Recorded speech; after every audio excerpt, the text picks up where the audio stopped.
Hello everybody and welcome back to my channel. My name is BB, and if this is your first time here today, welcome. If you're back for another video, then welcome back.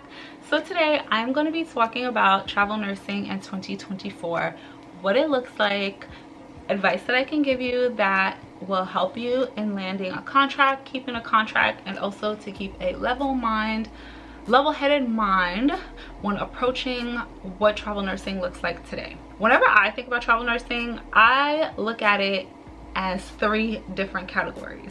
There's travel nursing before the pandemic, during the pandemic, and what it looks like now. The first thing I'm going to tell you is the market. The market is pretty saturated right now. As you guys already know, if you are a nurse, or if I hope you weren't living under a rock, during the pandemic, everybody and their mama was a nurse, okay? Not just I said a nurse. Everybody and their mama was a travel nurse. Everybody was into travel nursing during the pandemic. And a lot of people stayed in travel nursing because they realized the benefits. You are not contracted to a hospital. You work in 13-week intervals. There's a lot more freedom, especially new grads, like all these younger nurses, which when I started, I was a young nurse too. We don't have that responsibility. We don't have kids or anything tying us down. We want to feel free, and that's why we are into travel nursing. So with that being said, it's a lot more competition. If you are somebody who is currently on a travel contract, I would stay there for as long as you can. And the reason I say that is because the competition is very stiff right now. Because there are so many nurses, if you quit a contract, go on vacation, make it difficult for your unit to work with you, put stipulations in your contracts, it is a lot easier for them to replace you with somebody else. It's not asking for all those things. Not saying that they won't renew you, but what I'm trying to say is the way that nurses were before, where it was like whatever you want, you could put in your contract, you could come, go, do as you please, and you didn't really have to worry about not having a job when you come back.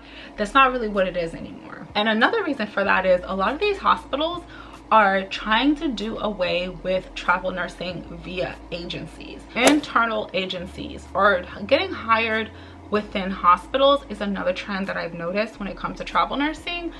I was working in Georgia, and a lot of the hospitals in Georgia, or the big hospital systems, are now offering internal contracts. So what an internal contract is a travel nurse contract, but instead of going through an agency, you're just directly going to the hospital. So you get the benefits of only working there at a 13-week interval. So that's your commitment, 13 weeks. You do your 3 days a week. 9 times out of 10, you are assigned a unit.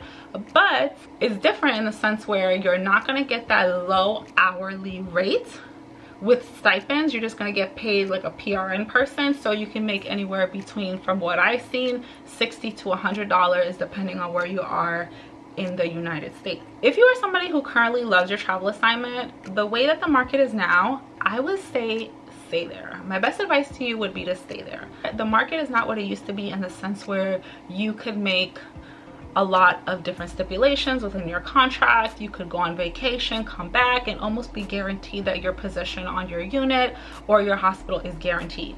Because there are so many nurses that are going into traveling, there's so many new grads that just want to go straight into traveling. The competition is pretty stiff right now. So if you like where you're at and you like your rate, I wouldn't risk leaving. Try to secure a contract before you go on vacation, you take a break, so that when you come back, you are not scrambling trying to get back into the hospital or trying to even get the rate that you had prior. Not really sure if some people know this, because I know a lot of people are new to traveling. Say you were hired at $2,000 a week. When you renew, which has happened to me before, there has been times where I've worked at certain contracts where I was hired at a certain rate. I just want to give you guys figures, so this kind of makes it easier to explain.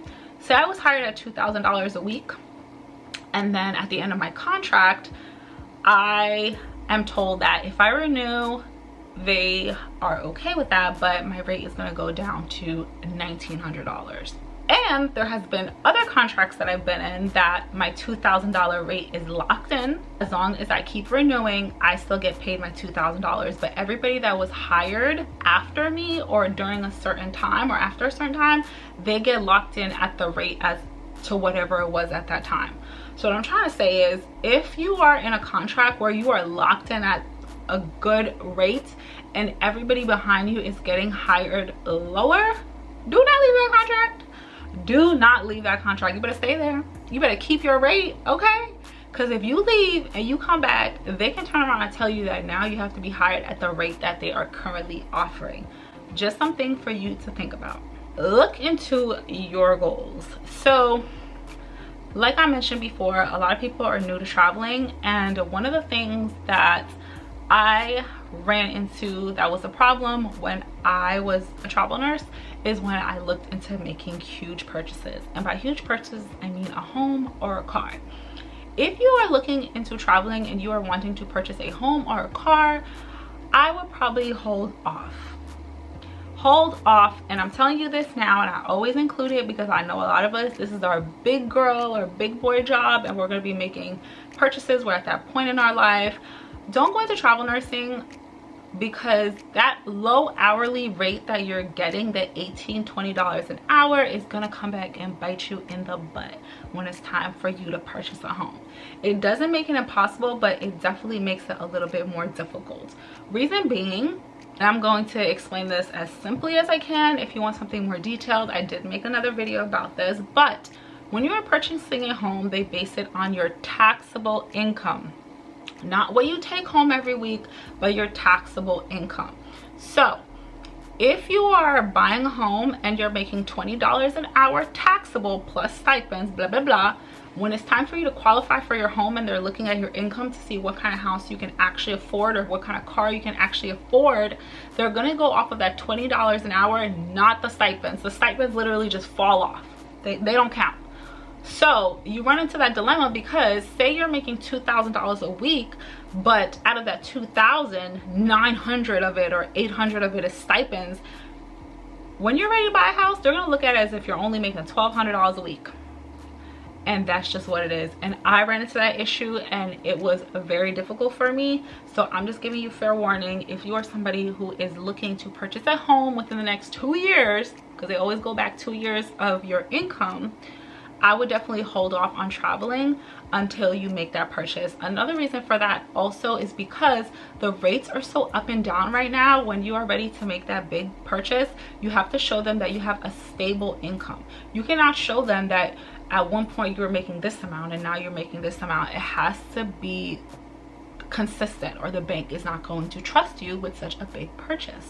So just something to think about if you are into travel nursing right now. PRN jobs while waiting for strike contracts. That is another option. If you are somebody who does not want to commit to a full-time hospital position, you still want that flexibility, I would definitely look into getting a PRN job, and not local contract, not internal, but just something PRN at a hospital. When you work as a PRN in the hospital, you can really jump ship whenever you're ready to go. If there is a strike somewhere, there's a hurricane somewhere, there's something going on that you want to hop on that contract and go, you can go. That is the beauty of being PRN. Of course, you are going to run into the issue where during certain times it may be slow, you may not have guaranteed hours, those type of things.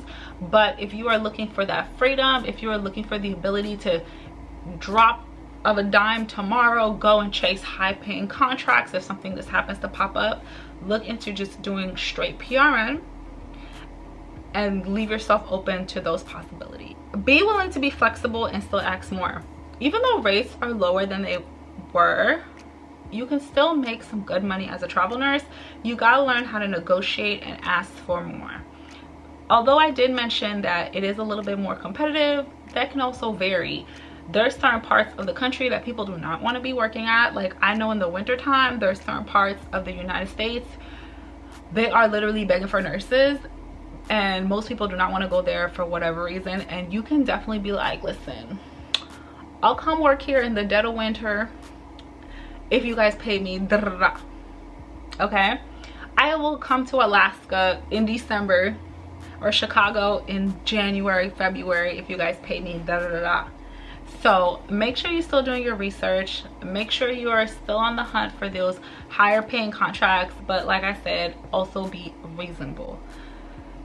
Guys, for real, rates are not what they used to be, and people who are pushing you and telling you otherwise, with all due respect to those people, stop it. Just stop it, okay?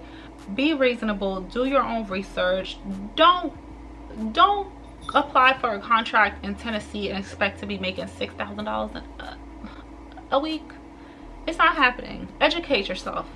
Hospitals in the South pay significantly less than hospitals up north. California is the highest paying contracts. Northern California pays more than Southern California. The West, I think Midwest kind of pays better, like I said, in the winter time. Those are the type of things you should be looking into. Be respectful to your recruiters and be reasonable. Get your 2-year specialty in whatever you want to travel in. That is another thing. During the pandemic, hospitals were just grabbing nurses left and right. And even if you didn't have 2 years in that specialty, they were hiring. A year of nursing experience a lot of times is all you needed. But now that everything has kind of simmered down, a lot of these hospitals are requiring at least 2 years of nursing experience. So bringing it back to trying to get yourself a higher paying contract, imagine a hospital is looking to hire a nurse and it's a really good high paying contract and you only have a year of experience, where another nurse has 2, 3, 4, 5, 10, 15. Who do you think they're gonna go with? They're gonna go with the person who has at least 2 years experience. And a lot of hospitals now, they're going back to at least having 2 years of experience. That was the standard before the pandemic, point blank period. To work, if you didn't have your 2 years of nursing experience, no travel agency was going to pick you up. If you are somebody who is looking to take your travel nursing career seriously, get your 2 years in and then start applying. You'll get better chances at better jobs by doing that, and you'll have a lot more doors open for you. And that is pretty much it. That is some of the best advice that I can give you that you can take in 2024. If you guys have any other advice, any nurses that are out there who watched the video who found it to be helpful, please comment down below. One of the things that I used to love to do at the end of my videos is to ask, if you finished the entire video, got to the end of it, to comment something down below. And if you see me looking around, it's because I'm trying to find inspiration somewhere around my room, but I can't. Oh, I did find inspiration. What is this? It's bees. Ha ha ha, it's my little bee cup. So if you got to the end of this video, I want you to comment down below bumblebees. Plus that's kind of like my thing because my name is BB, so everybody gets me bumblebees thing. So comment down below bumblebees if you finished the video. And that is pretty much it. Let me know if you guys found this video helpful, and I hope to see you at my next one. Bye.